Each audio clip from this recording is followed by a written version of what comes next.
Sam Goldberg, volunteer medic at Magen Adom. Thank you so much for joining us today.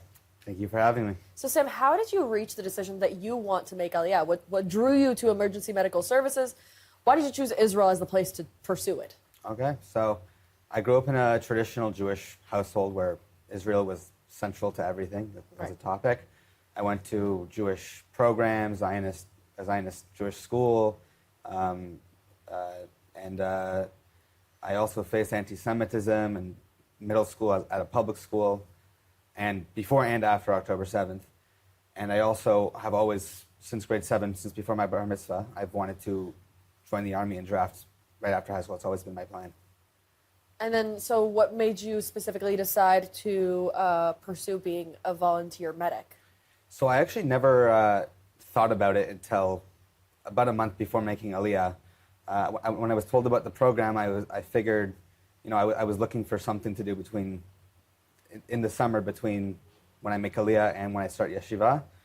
And I decided that I wanted to do something that would allow me to contribute to Israeli society and integrate into Israeli society. So when I was told about the program, I thought it was perfect. So I applied, and when I was accepted, I decided that's what I was going to do.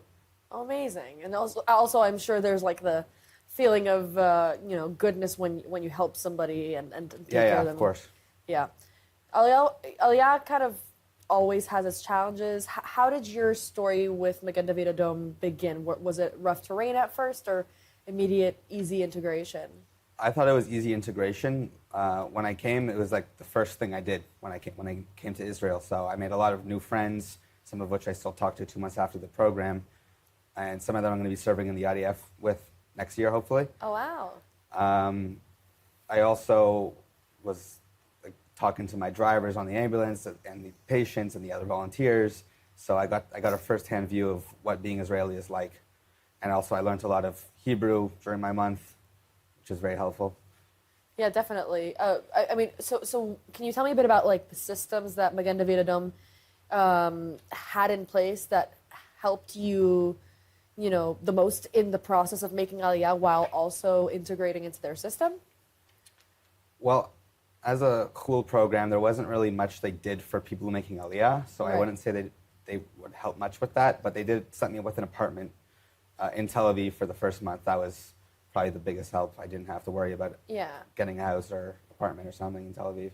Yeah, absolutely. No, finding housing when making Aliyah is like a really big challenge. Yeah, absolutely. So you figured that part out after the fact, yeah.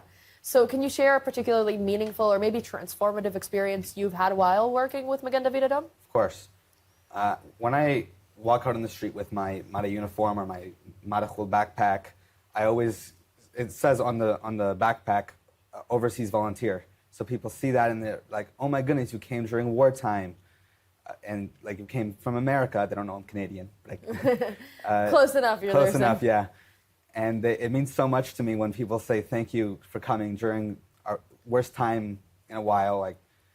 And it's very meaningful when people have the gratitude to say thank you. What was training to be a volunteer medic like with Magen Adom? Long hours of it was a 10-day course of like 8 hours a day. Oh, wow. Super boring stuff. And CPR. Yeah, but super useful, I'm sure. Very useful. Yeah, absolutely. I knew a little bit going in because I have like first aid background. Oh, you do? Like I have my first aid course. I was a counselor at camp, and we all were required to get something. So I kind of knew quite a bit going in. But then the other stuff I learned, I didn't learn trauma stuff when I was at camp.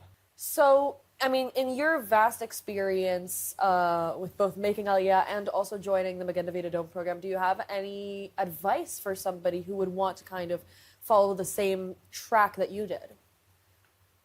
I would for sure do more research into what you're getting into. It's not, Mada Chul isn't like you're going to go out every day, get the cool cases of stabbings and stuff. It's not something you're going to get.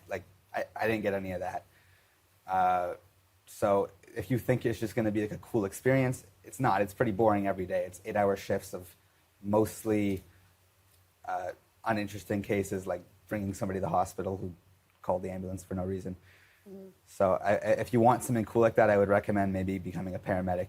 Right. So now you mentioned in our discussions prior to this interview that now you're in the process of joining Magen Adom in a different area. How is that? Yeah. So I was in Madachul, now I'm Israeli, so I could become an Israeli volunteer. Right now I live in Beit Shemesh, so I could do the Jerusalem region, and I'm in the process of becoming one right now. Oh, cool. So Yeah. you're in the training course, or you're in the registration I'm in like stage? registration stage. Oh, very, very cool. Do you have any interesting stories that really stayed with you in cases where you helped somebody who was sick or who was in an emergency medical situation? There was a lot of times where I had like specific patients who are like the worst time. Like it's usually the elderly patients, and they would be so happy to see that there's a young teenager helping them during the rough spot. And I don't have any specific cases, but there's a lot of times where, they would like be like Hamoud. Oh, lovely. Yeah. So it's a really great way of also like interacting with Israelis Yeah. beyond just making Aliyah and hoping to integrate. It gives you a platform with which to meet people, even if it's not in the best circumstances, right? Mm-hmm. Yeah. Would you recommend going through the same experience that you did, making Aliyah and also immediately volunteering to be an emergency medic? Would you recommend that to somebody? 100%. It was one of the best experiences of my life. I'm considering pursuing this in the Army and post-Army. I want to be a combat paramedic now. And I think doing MADA is what brought me to that decision. And I think if you have aspirations to do something in the medical field, this is definitely the perfect program. Right. If you're a young Right. university-age student, or just, I'm not even going to university, but this is like perfect for somebody my age who's making Aliyah Right. before the Army. Magen David Adom did so much surrounding October 7th, Yeah. right? They were some of the first on the field when the massacre took place, when, many people were taken hostage, many people were injured. Was that some part of the factor that you considered when you decided to volunteer? So yeah, and around February or March, there was the MADA spokesperson came to our school in Toronto and showed us the accounts of October 7th from MADA's perspective. And at the time, I had already had a Shinshinit, who I was hosting at my house, who had done MADA. Her name's Sharon, and she also told me like her experience. Like she obviously wasn't in Israel on October 7th, but she has friends, and it impacted me. I really wanted to help during the time of war. Amazing. Yeah. If there was anything you wanted people around the world to know about Magen David Adom, what would it be? Our life-saving work is better than any other place in the world. We are always here for everybody. We don't just do it as a job. We do it for the people of Israel. That's beautiful. Thank you so much, Sam, for joining us today. Thank you.